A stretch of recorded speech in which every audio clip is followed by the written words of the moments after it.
Bismillahirrahmanirrahim.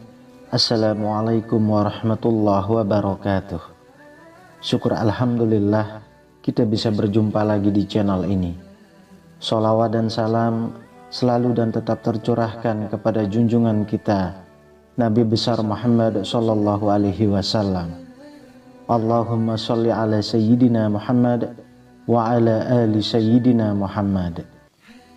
Harapan dan doa saya semoga saudaraku semuanya selalu diberikan kesehatan, dilapangkan rezekinya, diampuni dosa-dosanya, dan dipanjangkan umurnya.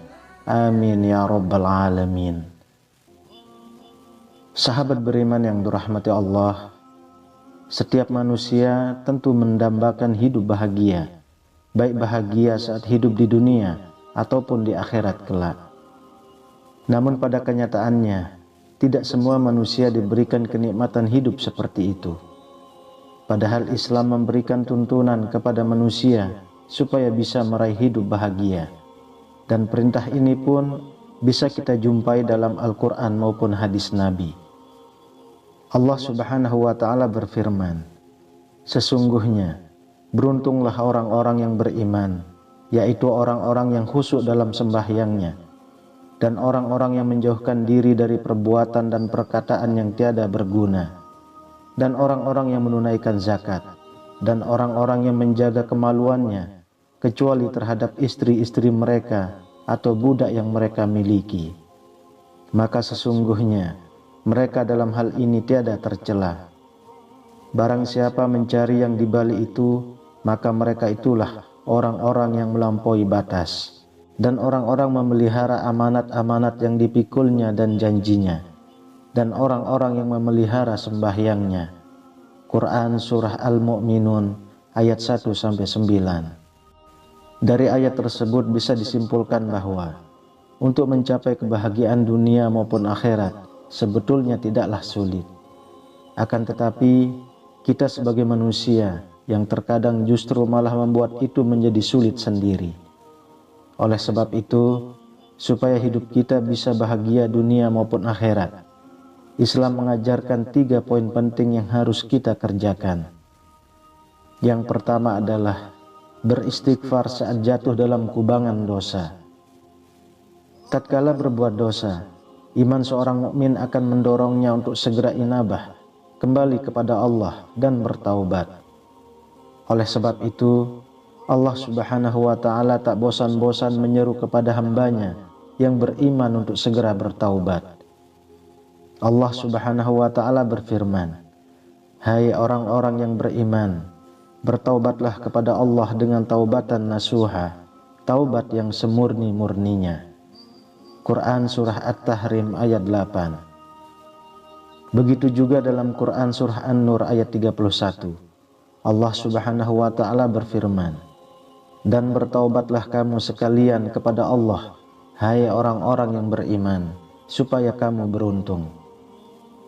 Dari 2 ayat tersebut bisa disimpulkan bahwa jika seorang beriman berbuat dosa, maka ia akan menjadikan imannya sebagai tempat berlindung. Dengan begitu, iman akan membimbingnya untuk segera bertaubat dan memperbanyak istighfar dan menjauhi perbuatan dosa. Karena kita semua tahu, tidak ada yang berat bagi Allah untuk menutupi, bahkan menghapus dosa-dosa kita sebesar apapun, apabila kita mau benar-benar bertaubat. Allah Subhanahu wa Ta'ala berfirman, hai hamba-hambaku yang melampaui batas terhadap diri mereka sendiri, janganlah kamu berputus asa dari rahmat Allah. Sesungguhnya Allah mengampuni dosa-dosa semuanya. Sesungguhnya dialah yang maha pengampun lagi maha penyayang. Quran Surah Az-Zumar ayat 53. Dari ayat tersebut, seolah-olah Allah ingin mengatakan kepada hambanya yang masih punya iman untuk segera bertaubat. Tak peduli seberapa besar dosa yang pernah dikerjakan, dan seberapa banyak dosa yang sudah ia kumpulkan. Karena kita semua tahu Allah adalah Tuhan yang Maha Pengampun, Maha Penyayang, lagi Maha Penerima taubat. Lalu yang kedua, mempunyai rasa selalu bersyukur. Kalau kita menyadari anugerah yang telah diberikan Allah Subhanahu wa Ta'ala kepada kita, bisa dikatakan tak terbilang jumlahnya.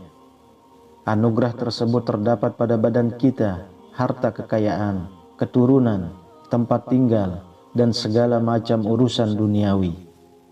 Akan tetapi, seolah-olah nikmat tersebut tak nampak pada diri kita, sehingga yang terjadi adalah kita akan selalu merasa kurang dan akan terus kurang. Seandainya manusia tak bersyukur diminta untuk mengembalikan apa yang pernah Allah berikan, tentu orang tersebut tak akan mampu menggantinya. Namun Allah dengan maha belas kasih-Nya tak pernah meminta sedikit pun dari harta kekayaan yang kita dapat. Allah hanya meminta waktu sedikit saja dari kita untuk bersyukur dengan apa yang diberikannya kepada kita. Allah Subhanahu wa Ta'ala berfirman, "Dan jika kamu menghitung nikmat Allah, tidaklah dapat kamu menghinggakannya.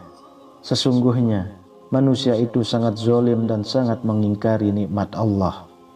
Quran Surah Ibrahim ayat 34. Jika kita mau menghayati makna dari ayat tersebut, kita akan menangis dan memohon ampun kepada Allah, karena kita selalu menzolimi nikmat yang telah Allah berikan kepada kita. Oleh sebab itu, bersyukurlah saudaraku semuanya apa yang saudaraku dapatkan sekarang ini.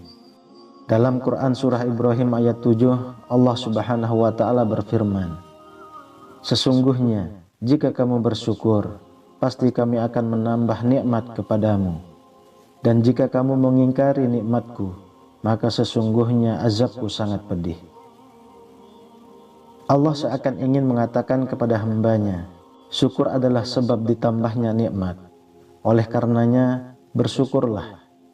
Namun jika kita mengingkari nikmat yang Allah berikan, maka siap-siaplah azab Allah sangatlah pedih. Yang ketiga, bersabar saat diberikan ujian.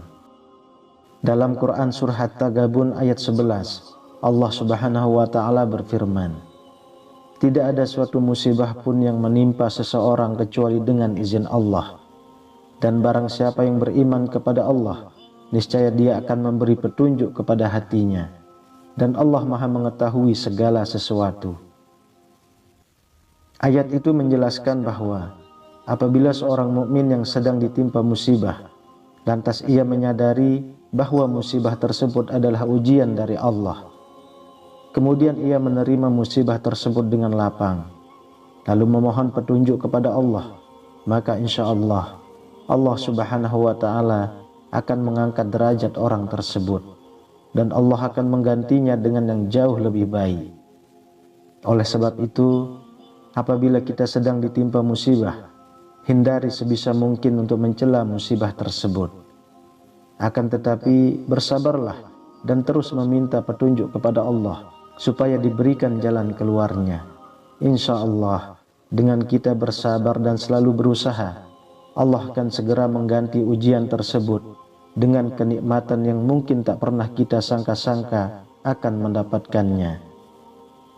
Rasulullah Shallallahu Alaihi Wasallam bersabda, "Alangkah menakjubkan urusan seorang mukmin itu, karena segala urusannya adalah baik baginya, dan tak ada yang memiliki hal itu selain orang mukmin.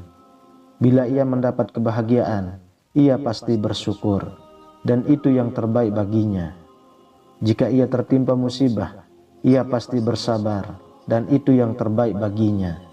Hadis riwayat Muslim.